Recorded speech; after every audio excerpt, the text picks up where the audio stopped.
இலங்கையில் தமிழர்களை இறுதிப் போரில் கொத்து கொத்தாக கொன்று குவித்து இனப்படுகொலையாளி மஹிந்த ராஜபக்ஷ என்று தமிழ்நாட்டு தமிழர்கள் சொல்லி வரும் நிலையில் அப்படிப்பட்ட ஒரு இனப்படுகொலையாளி மஹிந்த ராஜபக்ஷவை தனது நண்பர் என விழித்து இந்தியாவின் தலைமை அமைச்சர் நரேந்திர மோடி பதிலளித்துள்ளார்.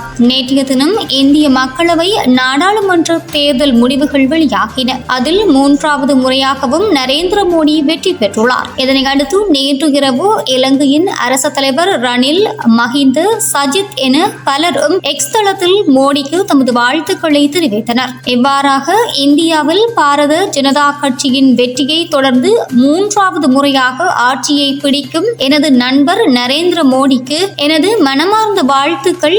இந்தியாவிற்கு சேவை செய்வதற்கான அவரது தொலைநோக்கு மற்றும் அர்ப்பணிப்பை அங்கீகரித்து மக்கள் பேசினார்கள். புதிய அரசுடனான உறவுகளை மேலும் வலுப்படுத்த நான் எதிர்பார்க்கிறேன் என்றவாறாக தனது வாழ்த்துக்களை தெரிவித்த மஹிந்த ராஜபக்ஷவுக்கு பதிலளிக்கையில், உங்கள் வாழ்த்துக்களுக்கு நன்றி நண்பர் ராஜபக்ஷ. இந்தியா இலங்கை கூட்டாண்மை தொடர்பான புதிய எல்லைகளை பட்டியலிடும் போது உங்கள் தொடர்ச்சியான ஆதரவை எதிர்பார்க்கிறோம் என்றுள்ளார். வரலாற்று சிறப்புமிக்க வெற்றி பெற்ற தலைமை அமைச்சர் நரேந்திர மோடிக்கும் தேசிய ஜனநாயக கூட்டணிக்கும் எனது வாழ்த்துக்கள். இந்தியாவுக்கான முக்கிய முடிவுகளின் புதிய அத்தியாயத்தாலும் இந்தியாவின் அயல் நாடுகளின் முதல் கொள்கையின் மற்றொரு அத்தியாயத்தாலும் உத்வேகம் பெற நாங்கள் எதிர்பார்க்கிறோம் என வாழ்த்து தெரிவித்த சஜித் பிரேமதாசவிற்கு பதிலளிக்கையில், உங்கள் அன்பான வாழ்த்துக்களுக்கு நன்றி சஜித் பிரேமதாச. இலங்கையுடனான எமது உறவுகள் மிகவும் சிறப்பானதும் தனித்துவமானவையுமாகும். எங்கள்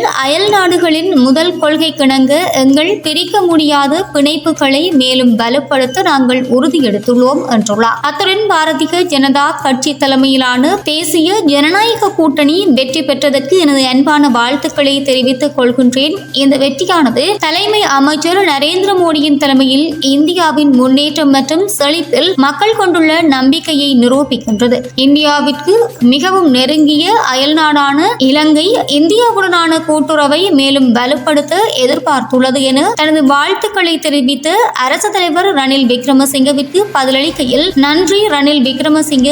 இந்தியாவிற்கும் இலங்கைக்கும் இடையிலான பொருளாதார கூட்டுறவில் எங்களது தொடர் ஒத்துழைப்பை எதிர்பார்க்கிறேன் என்றுள்ளார்.